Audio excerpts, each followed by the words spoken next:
ছবি নেই ধরেন কিন্তু শাড়িটা একটু ধরেন দুটো ছবি নেই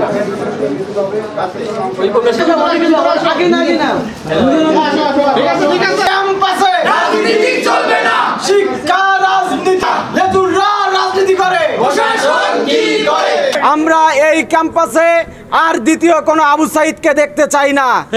আমরা এই ক্যাম্পাসে চাই না যে শিক্ষার্থী ন্যায্যতার কথা বলবে সেই শিক্ষার্থীকে লেজুররা গলা চেপে ধরবে, যেভাবে গলা চেপে ধরা হয়েছিল 11 তারিখ আবু সাইদকে। আমরা শিক্ষার একটি সুষ্ঠু পরিবেশ চাই। শিক্ষা গবেষণা মননশীলতার মধ্য দিয়ে বেগম রোকেয়া বিশ্ববিদ্যালয় এগিয়ে যাবে এবং ছাত্র রাজনীতির গণতান্ত্রিক চর্চার জন্য অনতিবিলম্বে বেগম রোকেয়া বিশ্ববিদ্যালয়ে ছাত্র সংসদকে কার্যকর করতে হবে। আবু সাইদের ক্যাম্পাসে এই নোংরা রাজনীতির কারণে আমরা আর কোনো স্টুডেন্টকে হারাতে চাই না। এই জন্য আমরা স্পষ্ট করে বলতে চাই আবু সাইদের ক্যাম্পাসে ছাত্র রাজনীতির কোনো স্থান হবে না। এবং আমরা এটা লক্ষ্য করেছি প্রশাসন আরও তাদেরকে প্রোটোকল দেয়, প্রশাসন তাদেরকে প্রশ্রয় দেয়, জন্য তারা এই ধরনের কার্যক্রম করার সাহস পাচ্ছে। এজন্য বিশ্ববিদ্যালয় প্রশাসনকে আমরা স্পষ্ট করে জানাতে চাই আপনারা না পারলে দায়িত্ব ছেড়ে দিন। যারা আমাদের শিক্ষার্থীদের দাবি শিক্ষার্থীদের আকাঙ্ক্ষা অনুযায়ী ক্যাম্পাস চালাতে পারবে এমন প্রশাসনে আমরা চাই। আপনারা না পারলে দায়িত্ব ছেড়ে দিন। তবু আবু সাইদের ক্যাম্পাসে কোনো রাজনীতির স্থান আমরা থাকতে দেব না। তাদেরকে আমরা কয়েকজনকে আইডেন্টিফাই করেছি এবং আইডেন্টিফাই পরিপ্রেক্ষিতে তাদেরকে আমরা শোকজ করেছিলাম।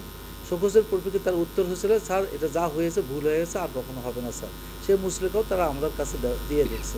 তো ক্লিয়ার। দ্বিতীয়ত হলো ইদানিং কয়েকদিন হলো মানে আমাদের যে অনুষ্ঠান হলো অনুষ্ঠানের আগে কয়েকদিন হলো যে কি ছাত্র শিবিরের একটা কমিটি হয়েছে, আপনারা শুনছেন। এটা জামাতের কখনো কোথেকে হয়েছে তারা নিজেরাও বলতে পারে নাই, কিন্তু ঘটনা সত্য। ইন দ্য মিন টাইম আমাদের সাধারণ শিক্ষার্থীর ব্যানারে শিক্ষার্থীরা আমার কাছে বলছে এবং তাদেরকে আমি ডেকে নিয়েছিলাম। ডেকে নেওয়ার পর তাদের সাথে কথা বলেছি যে এসব করে স্যার আমরা কোনো দিন প্রেস রিলিজ করে নেই। আমাদের যে কমিটি হয়েছে যে আমরা যে সংগঠন করি আদর্শ ব্যক্তির সংগঠন, এই সংগঠনটা হচ্ছে তাদের যেভাবে পরিচালিত হয় যে ছাত্রত্ব ছাড়া কেউ কখনো দায়িত্বশীল থাকতে পারে না ওই সংগঠনে। সেই হিসেবে ওদের সভাপতি যে ছাত্র তো শেষ হয়ে তারা কমিটি দিয়েছে, এটা আমাদের জানিয়ে করে নেই স্যার। এটা আমাদের কে বা কারা এটা পত্রিকার মাধ্যমে আসছে, কিন্তু আমাদের কাছে এখন পর্যন্ত আমরা কোনো চিঠি পাইনি। তুমি দেখো শিক্ষার্থী তুমি কি উত্তর দিবা? একজন আমি শিক্ষক হয়ে ভাইস চ্যান্সেলর হয়ে তাদের সাথে কমিটমেন্ট হলে 5টার সময় আরও সবাই মিলে বৈঠক করবো। তারা 4:30টায় একটা হঠাৎ একটা প্রোগ্রাম ডিল করলো, আমি যেটা ফেসবুকে দেখলাম।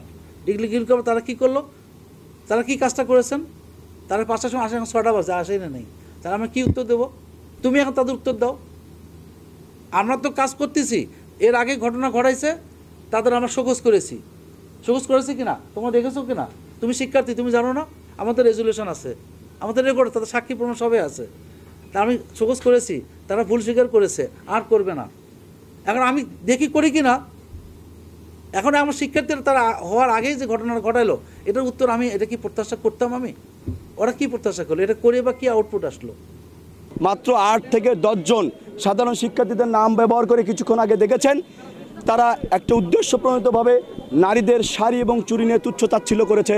তারা নারী জাতিকে অপমান করেছে। তারা একজন শিক্ষককে, আমাদের সম্মানিত শিক্ষকের চেয়ারে গিয়ে শাড়ি দিয়েছে। আমরা এর প্রতিবাদে আমরা সাধারণ শিক্ষার্থীদেরকে সাথে নিয়ে বেগম রোকেয়া বিশ্বের ছাত্রদল আমরা প্রতিবাদ ও বিক্ষোভ মিছিল কিছুক্ষণ আগে করলাম। তাদের দাবি হচ্ছে আপনারা যেমনটি বললেন যে তারা ছাত্র রাজনীতি, আমাদের একটি সদস্য ফর্ম বিতরণ অনুষ্ঠান ছিল, তারা এদের প্রতিবাদ করেছে। কিন্তু আমি বলতে চাই কিছুদিন আগে ছাত্র শিবিরের এখানে 2 সদস্যের কমিটি দিয়েছে, সেটার প্রতিবাদ কেন হলো না এই ক্যাম্পাসে? আমরা বলতে চাই এখানে তাদের ওই 8 থেকে 10 জন কতিপয় শিক্ষার্থীর মাঝে গণতান্ত্রিক ছাত্র সংসদের মহানগরের সদস্য সচিব অবস্থান করছে। সে কোন দলের? সে কি লেজুর ভিত্তি করে না? তাহলে তার প্রতিবাদ হয় না কেন? আমরা বলতে চাই তার মানে আমাদের মনে হয় যে তারা উদ্দেশ্যপ্রণোদিতভাবে ছাত্র দলের জনপ্রিয়তা ঈর্ষান্বিত হয়ে, যখন আপনারা দেখেছেন সাধারণ শিক্ষার্থীরা তারা স্বতঃস্ফূর্তভাবে ছাত্র দলের ফর্ম নিচ্ছেন, ইভেন নারী শিক্ষার্থীরাও ফর্ম নিচ্ছেন, ছাত্র দলের জনপ্রিয়তা ঈর্ষান্বিত হয়ে তারা এই সমস্ত কুৎসা রটনা করছেন। ছাত্র দলের বিরুদ্ধে এরকম প্রশাসনকে তারা বাধ্য করার চেষ্টা করছেন।